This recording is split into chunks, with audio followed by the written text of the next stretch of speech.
grew up on a farm, have a farming background. And what we have done in the past to nature, or what we have done to business and the directions we have taken, have maybe not been so enlightened. And we have to change our ways of doing things. And perhaps with the first one, of course, is always economy. How do we make a living? And how can we sustain what we are doing for our own future and our children's future? So that would be my primary concern. That's where I would start, with the economic sustainability.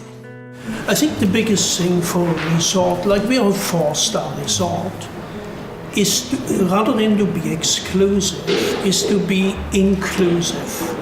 And that goes with everything which relates to the community. To include, as an example, in our menu what is grown locally. To include the local community and give them access to our facility. To give local artists an opportunity to display their art here, where the market, so to speak, is gathering.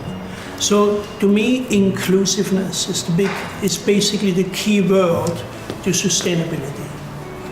The biggest thing, partnerships such as with the university or with Royal Roads, is that we learn.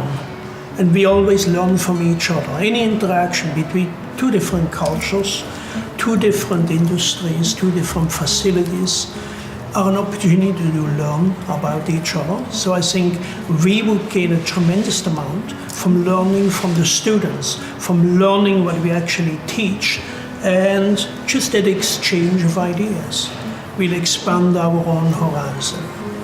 So my biggest wish is that we could even out those very high peaks and troughs we experience during the winter months and make them more even, so that we can actually build an economy that is sustainable year round. So that would be the biggest change and the biggest benefit to Pender Island.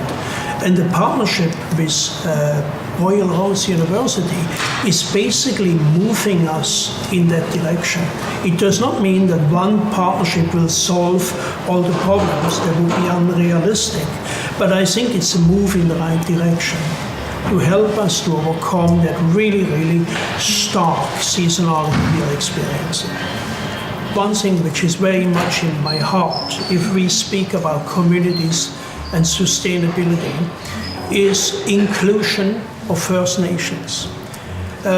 In general, in our industry, in our business at large, and not inclusion at the end when we have made up all our minds of what we are going to do, but inclusion from the beginning, so that there is true participation and true contribution to a new future, which includes rather than excludes a certain segment of the population.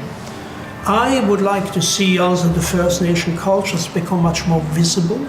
To a certain extent, I feel they've become very invisible in Canada.